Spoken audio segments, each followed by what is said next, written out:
Hey guys, my name is Wiltings, and I'm going to give you guys an overview of my experience as a new player in For Honor in 2022. I've had this game for a little over 2 weeks now, and about 70 hours put into the game, so I thought this would actually be a good starting point to give my opinion and some critiques about the game. Please note these are my initial thoughts and experiences about the game of being an absolute noob. I plan on doing some videos further in the future to kind of give another update on my opinion after experiencing a lot more in the game, as well as documenting my entire experiences as I go. Before I go on, feel free to toss me a follow on twitch.tv/Wiltings, where I'll be playing For Honor, but some other games as well, so please come and join me on my journey. First is going to be on the topic of controls and indicators. While the in-game legend for the movesets of heroes does help players, especially me as a new player, figure out exactly what different abilities do, the movesets explained in the trials don't really go over some things I think are really key to understanding characters, such as deflect from assassin-like characters. Instead, it's just placed at the bottom the hero-specific movesets in the menus, which kind of defeats the purpose of a tutorial in my opinion, but it also feels like I'm reading an essay with instructions that are also very vague. An example is stating is after dodging, you deflect, so on and so forth. It says deflect and be followed up with brute force, which makes it confusing as a new player, leaving me wondering if that means a light attack, a heavy attack, or something. I just wish it was more clear and concise. Even during the Assassin's trial, I think it would have been better if they had a small section on even how to deflect and what it chains with, instead of just having a little checkbox in the upper right hand corner saying perform a deflect, which was really confusing to me when I was going through it the first few times.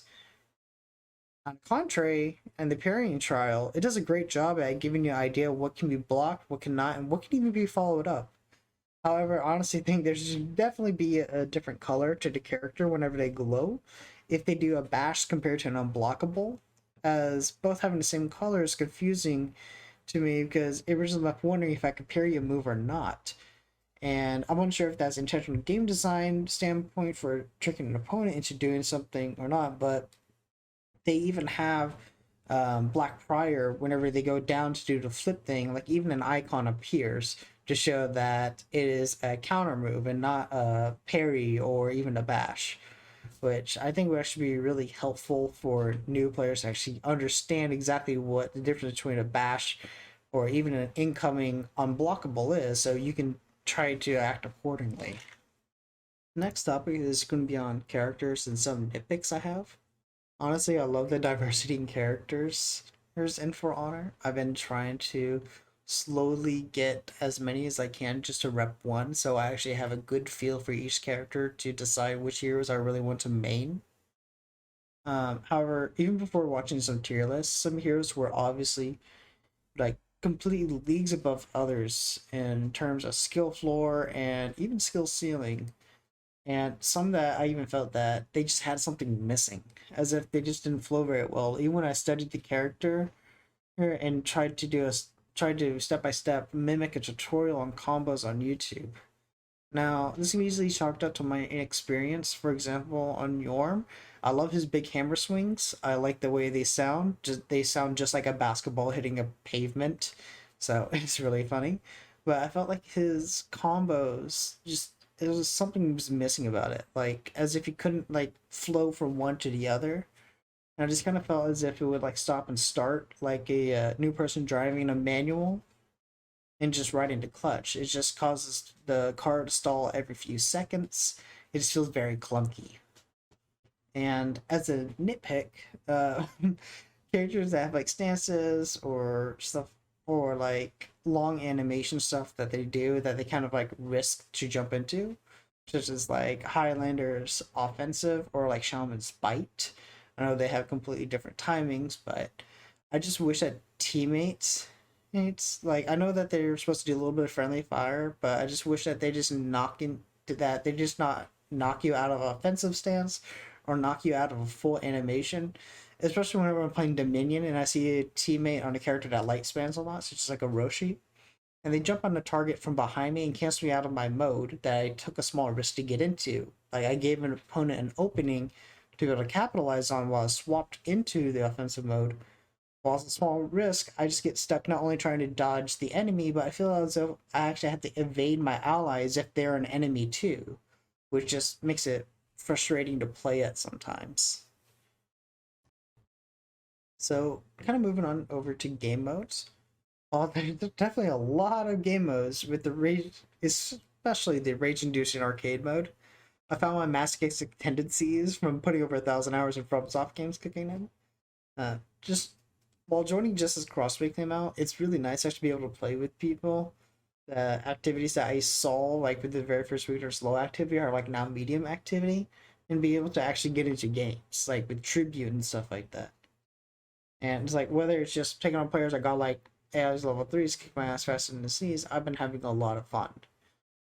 Even the story mode has actually been quite fun. And it kind of feels sort of generic with the story, but it does a great job at helping new players such as myself learn more about you like the abilities, such as like the flask of fire, the rally, and stuff like that. But one thing that really bothered me, especially the Viking story, is that the Raiders moveset was completely different than how it was in a normal game, especially with light spanning. Since Raider was my very first character to get to Rep 1, and the story one kind of felt alien to me because you was like hack, throw people over your shoulder, spin around, do all these crazy different things, and it just didn't feel like Raider. It just felt very alien to me, and it was really uncomfortable to play, especially during some fights throughout the story. Now, before I move on to the next topic, I'm going to be going over the end game menus. There are too many end game menus. You have to press A to essentially stop the animation or skip the animation of all your Battlefield rewards popping up one by one by one. Then you have to press A again to pop up another menu that allows you to then close that menu that says, oh, you gained this much experience. Then you have to press A again, and then the reputation pulls up, and then you get the little swirly thing that says, hey, if you level it up or not. And then you have to press A again, and then it pops up the battle pass, and then you press A again for it to show your progress on the battle pass, and then you press A again to finally close that menu. Then you press A again to show all your rewards, and then you can finally view all your rewards. You can then finally view all the experience that you've gained, and then you can finally click on the orders and easily click on and check off the boxes of like, okay, I completed order X, Y, and Z, and I replace it with A, B, and C, and then you can click on your map vote if you want, and then ready up. Like while uh, it's only like around 8 to 10 seconds, it's still 8 to 10 seconds that you're stuck in menus. Whenever it can just literally be two buttons, one of them like you can literally just press A once, pulls up everything, shows your experience. Press A again, pulls up Battle Pass, uh, and then hit A again, and then you can do whatever. But no, it's like five different menus, and that is just too much from as a new player. Now to something I honestly think is the biggest roadblock for any new player is learning the terminology. And also the community. A little bit more insight about the community. As a new player, For Honors community has been super welcoming. I kind of want to give a shout out to Newt, Saturday, Northern Rush for helping me a lot whenever I was like asking questions about this game. I never felt like an idiot, and I even asked some really super new questions on Twitch, and and even people in chat were giving me active tips on how to improve and how to do certain things. But of course, there was a lot of times where I would just be talking with them, and they would be responding, and things just went over my head for not knowing much about the game, such as the term crushing counter. Like, I never really looked at Warden's moveset to really understand that anytime that a shield or weapon highlights white, right, like if you time it perfectly, instead of a parry, you actually land a hit. You cancel out their hit and replace it with yours. I didn't know that that crushing counter was like that specific move was directly from Warden. Instead, and I was just very confused on what people were even saying because I was playing Highlander at the time, and it doesn't say anything about a crushing counter. As well as like frame advantage. I did not know on exactly what the difference of frame advantage was. I did know what neutral was to an extent from my previous games I used to play, but I didn't really understand the full concept of it until it was fully like until I had to watch an entire YouTube video explaining exactly what that was, as well as tagging for Dominion, such as you hit somebody, you have to wait 5 seconds to hit them again, or you feed them revenge. And even wave dodging for Highlander, which is more character specific. But once I actually learned those terms, understanding tutorials really helped me improve. Like it was almost like a night and day difference. But like I understand that, and also something more about the community. While there have been salty players from what I've seen, I understand that it's a competitive game, so people are gonna have salt left and right. But it's definitely a whole lot. It is so much more tame compared to other games that I've played. Like, yeah, people get salty, but it's not like, oh, I'm just gonna go and actually talk shit about you continuously. It's more like, okay, I'm pissed off. Wow, nice. Spam some quick stuff, and then they just leave. It's not like somebody going into your DMs and actually just like continuously raging at you. Majority of the assault is just people just leaving, which I honestly think is a lot healthier compared to like some games like League of Legends. Oh boy, that's just a dried out Dead Sea. So much salt there. Now, before I conclude, there are a few bugs that I kind of ran into as a new player that really kind of pseudo deterred me from playing the game as much as I wish. Um, for example, and I'm unsure if it's just because I'm a Steam user or it's more of a global thing for PC users, such as the game taking forever to start and close. And I actually have a very high end setup, so it's definitely on the game's part. And even bugs that is like stopping me from interacting with my second monitor, even in windowed mode, and like even if I change the modes in the game to try to fix it, the interactive bug will just keep me from interacting with anything on my other screen. And I have to close out the game, open up Task Manager, and then just hard shut it down, which of course it's like for a game of this caliber, like I kind of understand it, but even Chivalry like doesn't really do that. I've had a lot of, and it was a little bit of frustration, and as well as the extremely slow loading and even closing does make it very unpleasant.